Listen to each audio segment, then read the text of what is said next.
మోకాల నొప్పులకు ఎటువంటి సర్జరీ లేకుండా ఎపియాన్ పెయిన్ క్లినిక్ అందిస్తున్న అత్యాధునిక చికిత్స.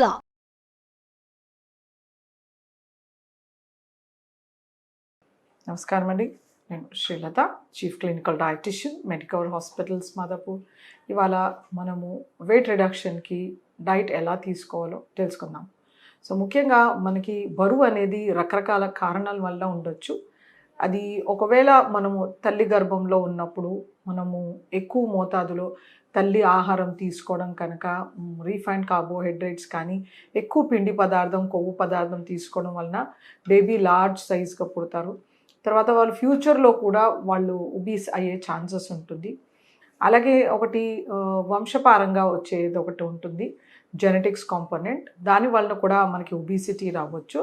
లేకపోతే మనకి సెడెంటరీ లైఫ్ స్టైల్, మన జీవన శైలి అనేది చాలా డల్గా ఉండడము, అంటే ఫిజికల్ యాక్టివిటీ లేకుండాను, ఎక్సర్సైజ్ లేకుండా అందరిపైన డిపెండ్ అవ్వడం వర్క్ కోసము, ఇలాంటప్పుడు కూడా మనము ఎక్కువ బరువు పెరుగుతూ ఉంటాం అన్నమాట.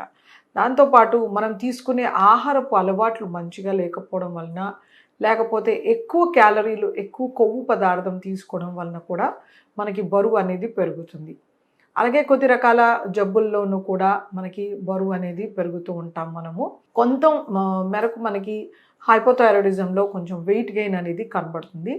అలాగే కొద్ది రకాల మాత్రలు వేసుకోవడం వలన, స్టీరాయిడ్స్ వేసుకోవడం వలన కూడా బరువు అనేది పెరుగుతూ ఉంటారనమాట. కొంతమంది డెలివరీ తర్వాత యాక్టివిటీ తగ్గి ఆహారం ఎక్కువ తీసుకోవడం వలన బరువు పెరుగుతూ ఉంటారు. కొంతమంది ప్రెగ్నెన్సీలో కదలిక తగ్గించి ఎక్కువ ఆహారం తీసుకోవడం వలన కూడా పెరుగుతూ ఉంటారు. సో ఇలా ఎన్నో కారణాల వల్ల మనం బరువు అనేది పెరగవచ్చు. కానీ మనం దీన్ని తగ్గించాలంటే కొంచెం టైం పడుతుంది. ఇది అందరూ ఆలోచించాల్సిన విషయము. సో ఎప్పుడైతే వాళ్ళకి ఫంక్షన్స్, పార్టీస్ ఉండడం కానీ, ఏదైనా మెడికల్ ఇష్యూ వచ్చింది అంటే అప్పుడు వెయిట్ రిడక్షన్ అని అనుకుంటారు. అప్పటి వరకు వాళ్ళకి ఆ బరువు అనేది చాలా కంఫర్ట్ అనిపిస్తుంది. వాళ్ళకి ఎటువంటి బాధ లేకపోయేసరికి ఎంత బరువు పెరిగినా కూడా ఓకే అనుకుంటారు. ఎప్పుడైతే ఏదైనా మ్యారేజ్ ఫంక్షన్ కానీ, లేకపోతే ఇంకా డయాబెటీస్ రావడం, హైపర్ టెన్షన్ వచ్చినప్పుడు ఆ బరువు తగ్గించుకోవాలనుకున్నప్పుడు వాళ్ళు కన్సిస్టెంట్గా ఒక 3 వీక్స్ కానీ, 4 వీక్స్, 1-2 మంత్స్ ఇలాంటివి డైట్ రెజిమెన్ చేస్తూ ఉంటారు. వాటిలో డిఫరెంట్ టైప్స్ ఆఫ్ డైట్స్ తీసుకుని వాళ్ళు బాగా వెయిట్ రిడక్షన్ అవ్వాలని అనుకుంటారు. బట్ మనం ఒకటి ఆలోచించాలి, ఇది చాలా రోజులుగా పెరిగిన కొవ్వుని మనం ఒకేసారి తగ్గించడం సాధ్యం కాదు. ఒకవేళ అలా జరిగినప్పుడు మన బాడీలో నుండి మసిల్ అనేది లాస్ అవుతుంది, వాటర్ కంటెంట్ అనేది తగ్గుతుంది అని మనం గ్రహించుకోవాలి. మనకి హెల్తీ వెయిట్ లాస్ అనేది ఎలా అవుతుందంటే, మనము పిండి పదార్థాన్ని చాలా మేరకు తగ్గించుకోవాలి, ప్రోటీన్ని సరి అయినంత మోతాదులో తీసుకోవాలి, ఇన్విజిబుల్ ఫ్యాట్ని మనం కొంచెం తగ్గించుకుని, మనము నట్స్, ఆయిల్ సీడ్స్ ఉంటాయి కదా, అవి ప్రతిరోజు ఒక 25-20 గ్రామ్స్ తీసుకునేలాగా చూసుకోవాలి. ఆయిల్, వెన్న, నెయ్యి వీటిని బాగా తగ్గించుకోవాలి, విజిబుల్ ఫ్యాట్స్ని. సో ఇలా చేస్తూ మనం పీచు పదార్థం ఎక్కువ మోతాదులో తీసుకున్నప్పుడు, మంచి హైడ్రేషన్ ఉన్నప్పుడు మనం ఖచ్చితంగా వెయిట్ అనేది తగ్గుతాం.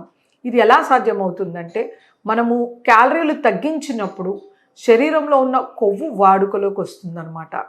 అలానే మనము మరీ నెగిటివ్ క్యాలరీలో కాకుండా సుమారుగా మనము ఫస్ట్ ఇనీషియల్గా ఒక 500 క్యాలరీలు డెఫిసిట్ చేసినప్పుడు మనకు ఖచ్చితంగా వెయిట్ రిడక్షన్ అనేది కనబడుతుంది. గ్రాడ్యువల్గా దాన్ని మనము 800 క్యాలరీలు తగ్గించడం, అలా 1000 క్యాలరీలు తగ్గించడం, ఇలా చేసినప్పుడు ఇది ఒక రియలిస్టిక్ అప్రోచ్. అంటే అందరికీ సాధ్యమైంది. ఇంకా తర్వాత హెల్దీ వెయిట్ లాస్ అనమాట.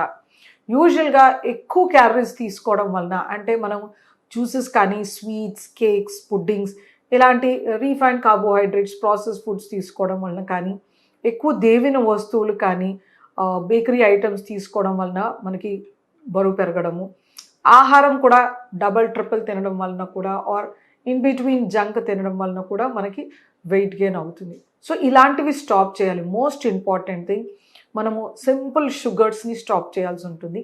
మనం టీ, కాఫీలో వేసుకునే షుగర్స్ని స్టాప్ చేయడము, అలాగే గేదె పాలు మానేసి వెన్న తీసేసిన పాలు ఉత్పత్తులతో పెరుగు, పాలు, మజ్జిగ చేసుకోవడము, అలాగే అంతంత అన్నం తినకుండాను కొంచెం ఒక 50-60 గ్రామ్స్ రైస్లోకి ఒక 150 గ్రామ్స్ అంత సాలడ్ తీసుకోవడము, ఒక 100 గ్రామ్స్ అంత వెజిటేబుల్ కర్రీ, తర్వాత ఒక బిగ్ బౌల్ ఆఫ్ దాల్, ఒక 250 ml బటర్ మిల్క్, ఇలా తీసుకోవడం వలన ఖచ్చితంగా మనము వెయిట్ అనేది తగ్గుతాం అనమాట.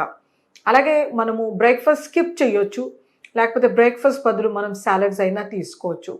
లేకపోతే ఈ లంచ్ని మనం కాస్త ముందరికి అంటే 11ంటికి అలా తీసుకుంటూ పొద్దున కొంచెం ధనియాల కషాయం కానీ, జీలకర్ర కషాయం కానీ, black tea, black coffee, green tea ఇలాంటివి తీసుకుని 11ంటికే భోజనం చేసి అలాగే 6ంటికి మళ్ళీ డిన్నర్ చేసుకోవడం వలన మనకు ఒకలాంటి ఇంటర్మిటెంట్ ఫాస్టింగ్ లాగా అవుతుందన్నమాట.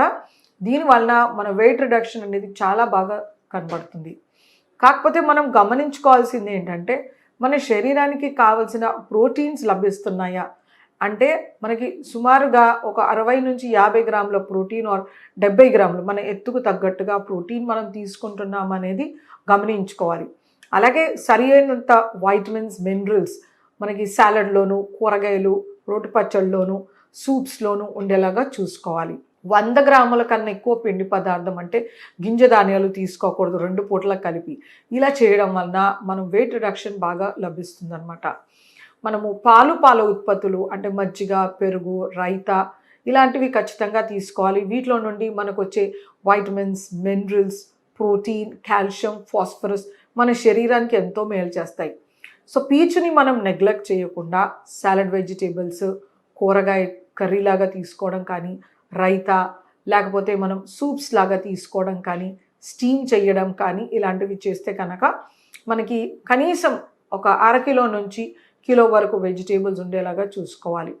అలాగే మనం ఎక్కువ క్యాలరీలు వచ్చే జంక్ ఫుడ్ని, తీపి పదార్థాలని అవాయిడ్ చేయడము, బాగా మగ్గిపోయిన పళ్ళు ఎక్కువ మోతాదులో తీసుకోకూడదు. రోజుకు ఒక పండు తీసుకుంటే చాలు. ఇలా చేస్తూ మనం మంచి వాకింగ్ చేయాలి. ఆకలేసినప్పుడు హెల్దీ నట్స్ కానీ, ఆయిల్ సీడ్స్ కానీ, కొన్ని మొలకలు కానీ, లేకపోతే సాలడ్స్ కానీ, సూప్స్ ఇంట్లో చేసినవి ఇలాంటివి తీసుకోవాలి. మనం ఫ్రైడ్ ఐటమ్స్, బేకరీ ఐటమ్స్ బయట దొరికేవి తీసుకోవడం వల్ల మనకి ఎక్కువ మోతాదులో క్యాలరీలు వస్తాయి. సో ఇలా మనము లిమిటెడ్ టైం పీరియడ్లో ఆహారం తీసుకుంటాం, లేకపోతే మన బ్రేక్ఫాస్ట్ని సాలడ్స్తో తర్వాత ప్రోటీన్ ఫుడ్తో రీప్లేస్ చేయడం వలన, ఆహారాన్ని మనం పిండి పదార్థం తగ్గించడం వలన, దీనికి మంచి ఫిజికల్ యాక్టివిటీ చేర్చడంతో మనకి మంచి వెయిట్ రిడక్షన్ అనేది కనబడుతుంది. ఇది ఒక హెల్దీ వెయిట్ లాస్.